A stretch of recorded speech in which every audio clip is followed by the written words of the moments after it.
Very good morning, students, and welcome you all to my channel. Let's learn it Anjuma. So today we are going to discuss Ohomia syllabus or Amiazi. Jikon amar term 2 syllabus. Hey syllabus kono aji ami সম্পূর্ণ আলোচনা কৰিম। ঠিক আছে। আৰু syllabus খন হ'ব আমাৰ কিহৰ term 2। So তেনেহলে আমি course structure for class 10 term 2 আমি অসমীয়াৰ যিখন syllabus এখন আজি আমি আলোচনা কৰিম। ইয়াতে ইউনিট আৰু এফালে ডিটেইলছ অফ টপিকস এন্ড চ্যাপ্টাৰস দিছে, টোটাল মাৰ্কস দিছে আৰু এফালে দিছে নাম্বাৰ অফ পিৰিয়ড। ঠিক আছে। এতে ইউনিট 1 ত কি দিছে ৰিডিং দিছে আৰু বোধ পৰীক্ষণ দিছে। ইতিমধ্যে আমি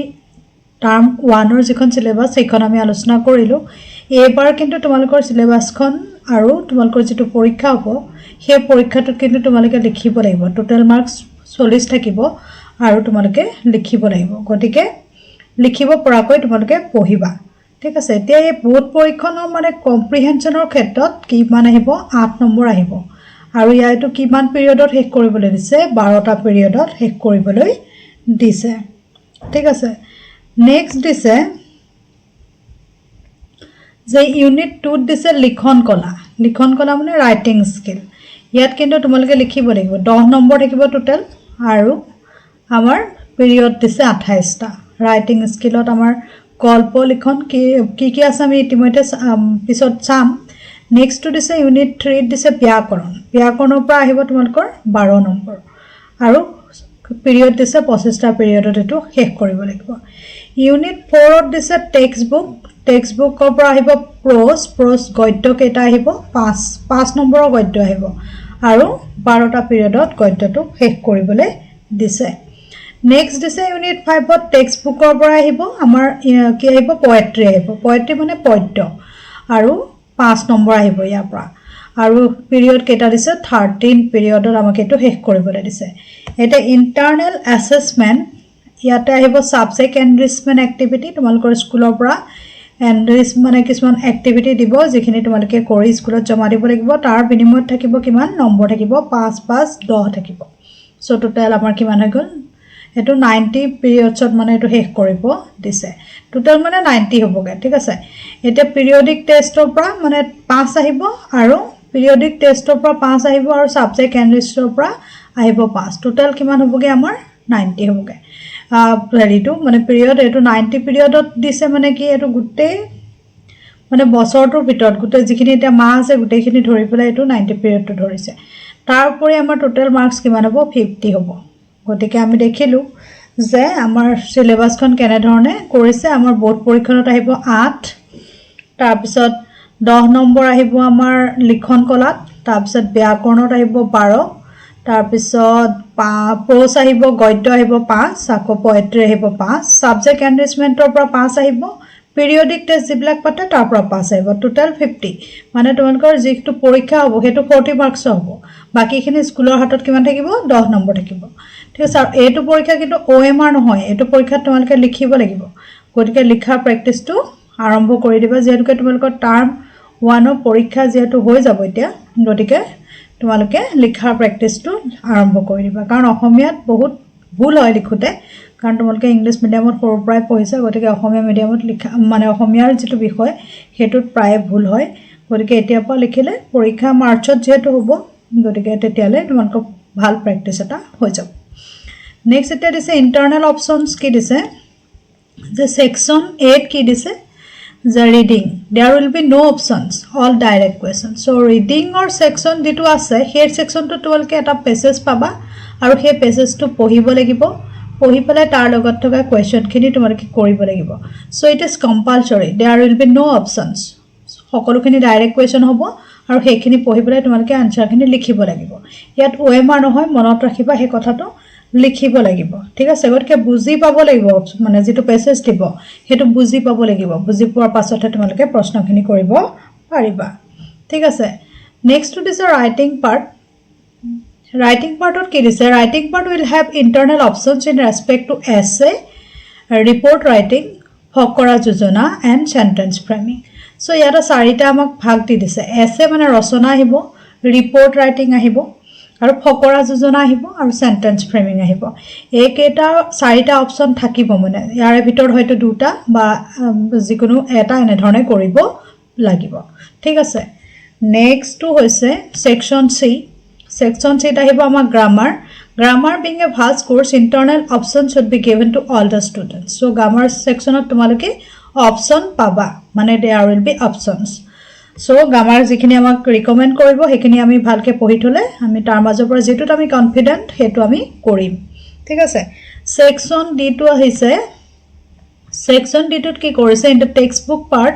it is desired that the students should go through the medieval and ancient literature যিখিনি মধ্য আৰু পুৰণি লিটাৰেচাৰ যিখিনি আছে হেখিনি ওপৰত ভিত্তি কৰি তোমালোকৰ এই প্ৰোজ আৰু পোয়েট্ৰিটো ভাগ কৰি দিছে keeping this in view prose and poetry have been selected from the prescribed textbook assigning 10 marks separately for both part prose and poetry so ওপৰতে আমি দেখি আইছো আমাক prose and poetry পৰা টোটাল কিমান মাৰ্কস দিছে 10 মাৰ্কস দিছে prose পৰা 5 আৰু poetry পৰা 5 দিছে গতিকে আমাৰ কিমান আহিব টোটাল prose and poetry পৰা 10 মাৰ্কস আহিব so আৰু তাত optional question should be set from all the chapters for convenience of the learners so optional question থাকিব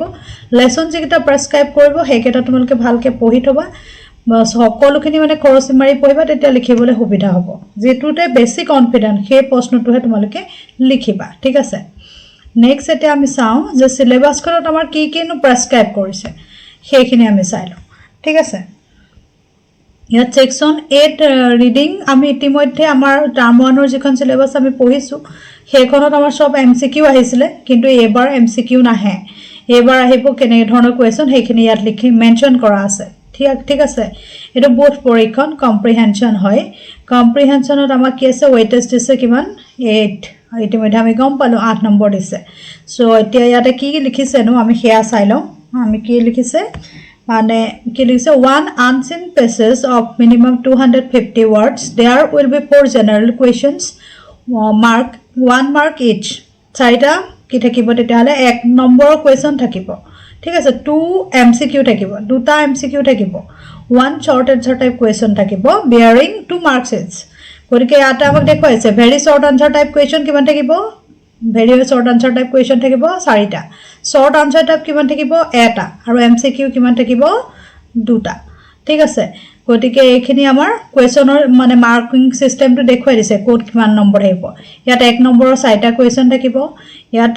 2 নম্বৰ মানে দুটা থাকিব 1 নম্বৰৰ কোৱেশ্চন দুটা থাকিব আকৌ এমসিকিউ ইয়াতে দুটা থাকিব গতিকে এইখিনি লিখিব লাগিব এমসিকিউ কিটা বাদ দি পেলাই তোমালোকে এইখিনি লিখিব লাগিব গতিকে খুব ভালকে পঢ়াটো খুবেই দৰকাৰ ঠিক আছে নেক্সট টু চাও লিখন কলাৰ আকৌ লিখিব লাগিব তো গতিকে এটুত কেনেকে হ'ব সেকশন বি টু ৰাইটিং দিছে লিখন কলা ইয়াতে আমাক কি কৈছে প্ৰতিবেদন প্ৰস্তুতকৰণ report writing on school functions annual day sports any competition held in the school গতিকে এইখিনি কি কৈছে school function annual day sports day any competition held in the school so এইখিনি পৰা আমাৰ লিখন কলাৰ পৰা আহিব 10 নম্বৰ গতিকে এটো এটা খুবেই মানে দৰকাৰী হয় ৰিপোৰ্ট ৰাইটিংটো আমি কি কৰিব লাগিব স্কুলত হৈ যোৱা ধৰা আমি শিশু দিৱসে পাতিলো শিশু দিৱসটো কেনে ধৰণে পাতিলো আমি নাইবা আমি ইন্ডিপেন্ডেন্স ডেনো কেনেকে পাতিলো স্বাধীনতা দিৱস গতিকে সেইখিনি ওপৰত আমি এটা ৰিপোৰ্ট লিখিবলৈ দিব পাৰে গতিকে এনুৱেল ডে কেনে ধৰণে পতা হল স্পৰ্টস ডে কেনে ধৰণে পতা হল হেতু ওপৰত আমি কি কৰিব লাগিব ৰিপোৰ্ট ৰাইটিংৰ প্ৰেক্টিস কৰিব লাগিব সো ইয়াতে এটো লং কোৱেশ্চন হয় যেতিয়া ইয়াত কিমান থাকিব এটাই থাকিব আৰু 4x1 দিছে সো ইয়াতে কি হ'ব 4 নম্বৰ আহিব লিখন কলা তাৰ উপৰি লিখন কলাৰ পিছত আহিছে ব্যক্তিগত চিঠি পাৰ্সোনেল লেটাৰ ইয়াতে আমাৰ লেটাৰ ৰাইটিং আহিব লেটাৰ ৰাইটিংত আমাৰ কিমান দিছে 1 নম্বৰ এটা কোৱেশ্চন আহিব সো আমাৰ কোৱেশ্চনৰ মাৰ্কস দিছে 4 ঠিক আছে নেক্সট টু দিছে জতুৱা খণ্ড বাক্যৰে বাক্য ৰচনা আঠু গা ঘৰ 567 গতিকে ইয়াতে আমাক আমি এমসিকিউ খিনি পঢ়িছিলো আমি টাৰ্ম 1 ৰ যিখন সিলেবাস এখনতো আমি চাইছো আঠু গা ঘৰে আছিল সো ইয়াত কিন্তু এবাৰ কি কৰিছে এবাৰ আমাক very short answer type question দিব আমাক দুটা কোৱেশ্চন দিব সো আমি ৰচনা মানে বাক্য ৰচনা লিখিব লাগিব হয়তো তাৰ লগত তোমালোকে অৰ্থটো লিখিব লগা হ'ব পাৰে সো আমি এখন কোৱেশ্চন পেপাৰ চাম বাৰু পিছত গতিকে আন এটা ভিডিঅ'ত আমি চাম কেনেধৰণে কুৱেশ্যনখিনি আগত আহিছিলে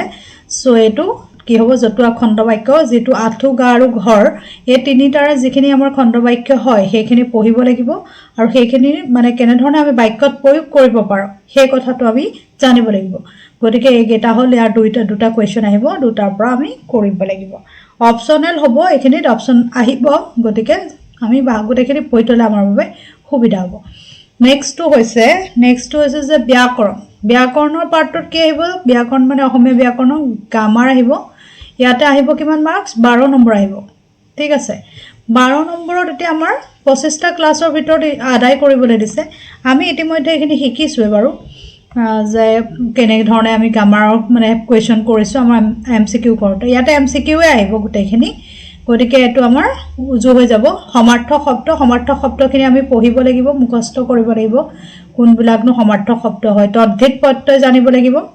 বিপৰীতাৰ্থক বিপৰীত শব্দ মানে পুৰুষ নাৰী যেনেকৈ ল'ৰা ছোৱালী এবিলাক আমি বিপৰীত শব্দখিনি জানিব লাগিব লিংগ জানিব লাগিব এটা লিংগ মানে পুলিংগ স্ত্ৰীলিংগ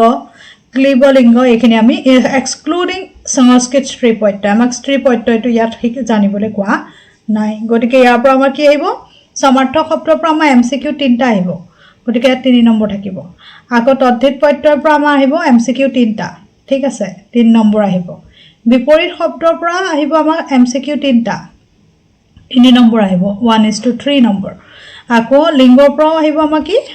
আমাৰ লিংগৰ পৰা আহিব এমসিকিউ 3টা গতিকে ইয়াতো 3 নম্বৰ আহিব ঠিক আছে একে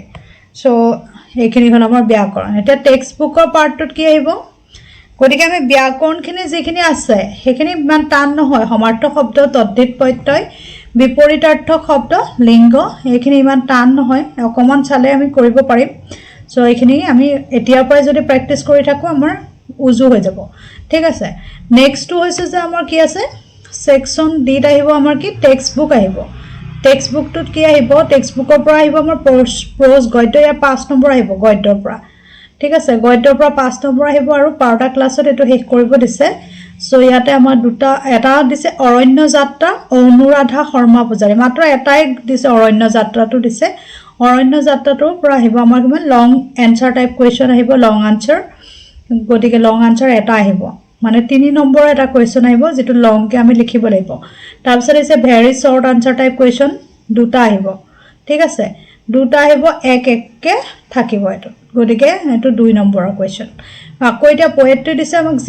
জিকিটো কি আজান ফকিৰৰ দ্বাৰা ৰচনা কৰা জিকি কবিতাটোৰ পৰা আহিব আমাৰ লং এনসাৰ এটা আহিব কোৱেশ্চন 3 নম্বৰ থাকিব টোটাল আৰু ভেৰি শৰ্ট আনসাৰ আহিব